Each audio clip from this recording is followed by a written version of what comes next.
로터리 엔진입니다만 이번에 그 로터리 엔진을 탑재한 차가 11년 만에 부활했다고 들었습니다. 그거죠. 맞아요.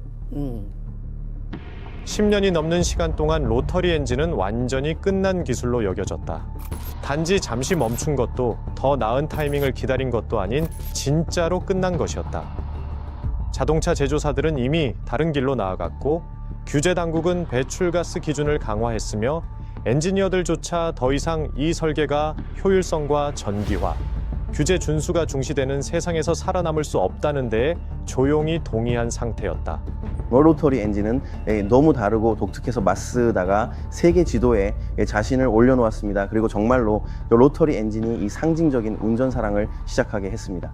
그런데 2024년 2월 마쓰다는 자동차 업계를 멈춰 세우고 다시금 주목하게 만들 만한 일을 했다.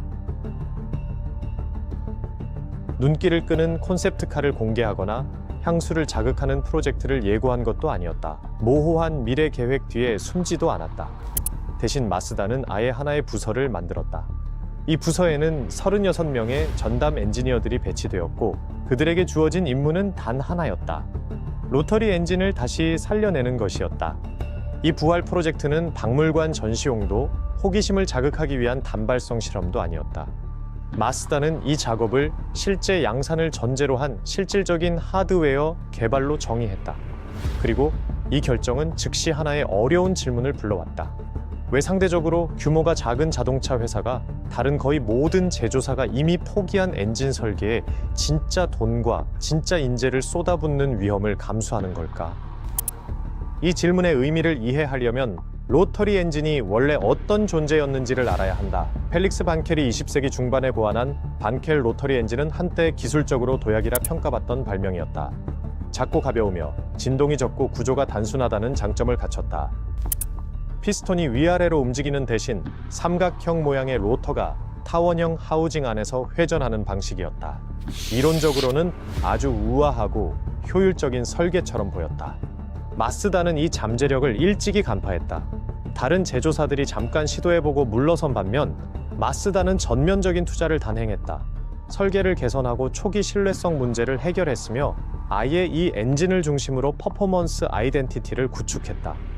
RX-7은 균형감, 사운드, 고회전 성능으로 잘 알려진 스포츠카의 대표 주자가 되었다. 한동안 로터리는 정말 의도한 대로 작동했다. 하지만 물리법칙은 낭만을 배려하지 않는다.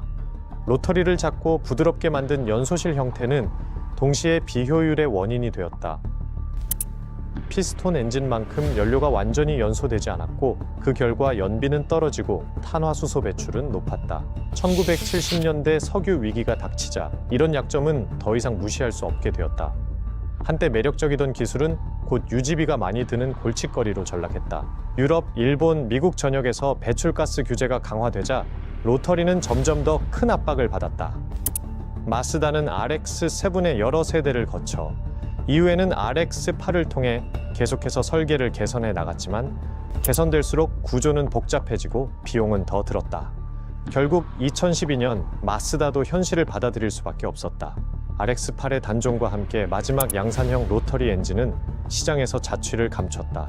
10년 넘는 세월 동안 로터리는 사실상 멸종된 상태였다. 그래서 그 부활은 많은 사람들을 놀라게 했다.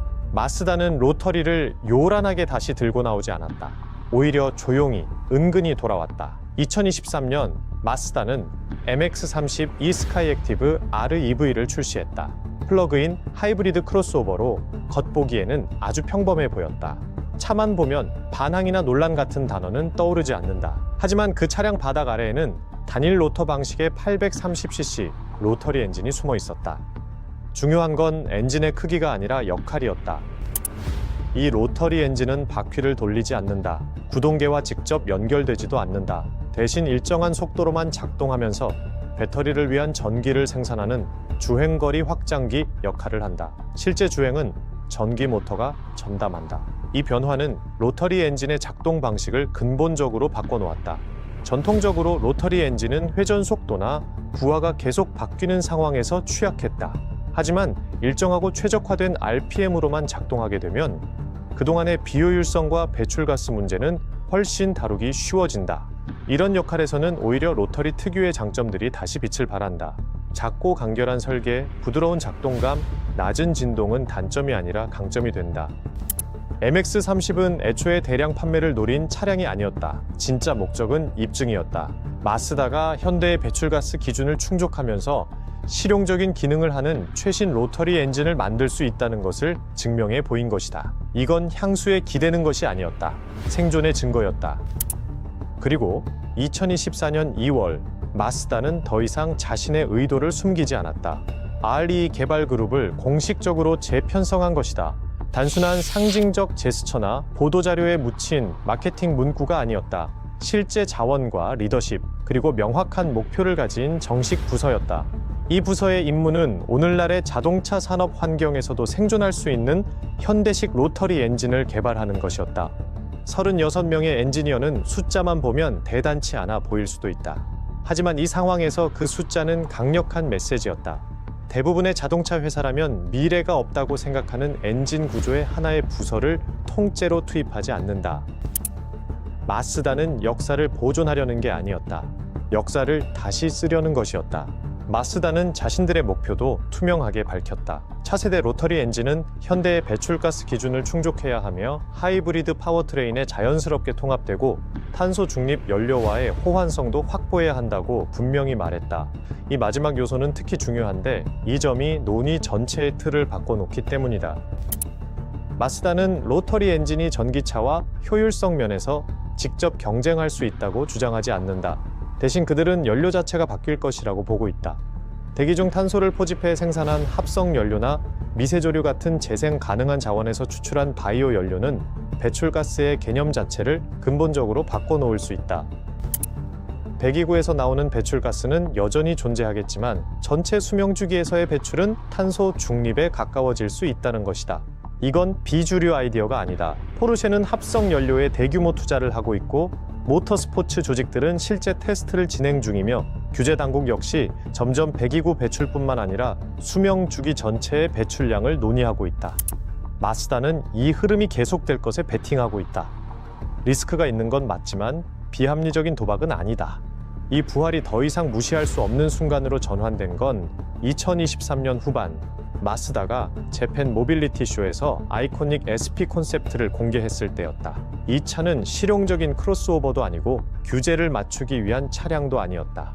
차체가 낮고 날렵한 비율을 가진 2인승 스포츠카로 누가 봐도 퍼포먼스에 초점을 맞춘 모델이었다. 보닛 아래에는 듀얼 로터 로터리 엔진과 전기 모터가 결합된 하이브리드 파워트레인이 탑재돼 있었다. 마쓰다는 이 시스템이 약 370마력의 출력을 제공하면서도 비교적 낮은 배출가스와 탄소 중립 연료와의 호환성을 유지할 수 있다고 밝혔다. 단지 그 주장만 놓고 보면 특별할 게 없어 보일 수도 있다. 자동차 회사들은 늘 야심찬 콘셉트를 내놓기 때문이다. 하지만 아이콘스피가 특별했던 이유는 마쓰다의 표현 방식에 있었다. 그들은 이 차를 먼 미래의 비전이나 디자인 스터디로 포장하지 않았다. 오히려 양산 가능성을 솔직하게 언급했다. 업계 보도에 따르면 아이콘 SP에 탑재된 로터리 하이브리드 파워트레인은 기술적으로 거의 완성 단계에 와 있다.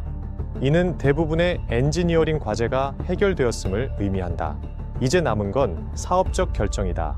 이 차이는 매우 중요하다. 환상과 실현 의지의 경계를 나누기 때문이다.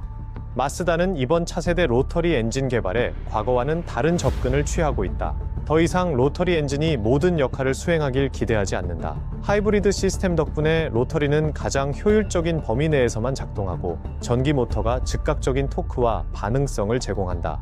또한 배출가스 제어 기술 역시 2012년 이후로 비약적으로 발전했다. 최신 촉매 변환기, 연소 제어 시스템, 밀입자 필터 등은 훨씬 더 효과적이다. 마쓰다는 자사의 최신 로터리 엔진 설계가 곧 도입될 유로 7 기준을 충족할 수 있다고 주장하고 있다.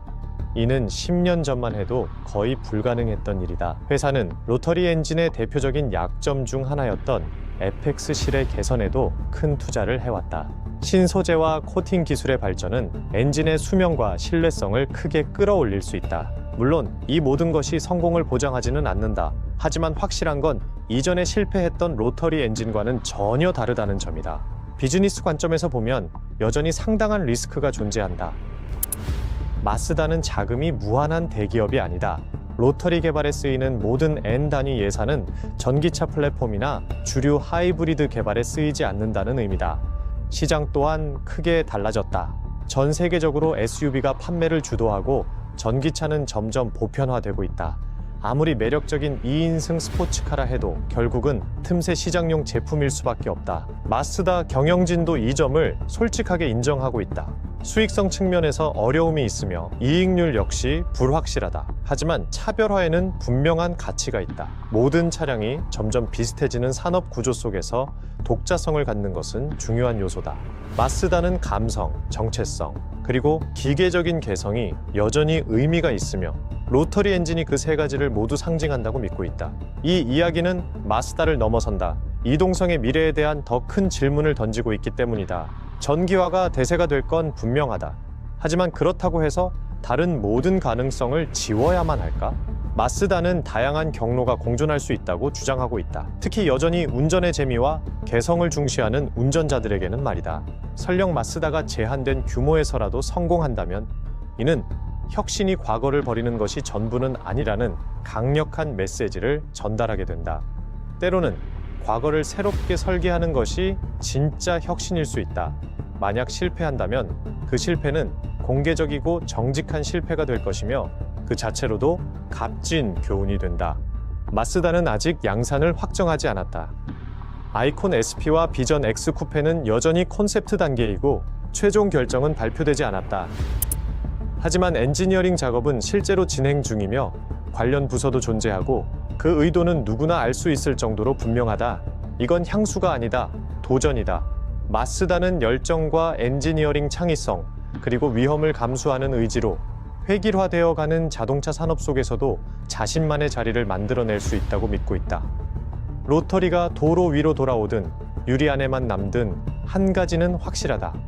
마쓰다는 아직 싸움을 멈추지 않았고 그 사실만으로도 이 이야기는 계속 주목할 만한 가치가 있다.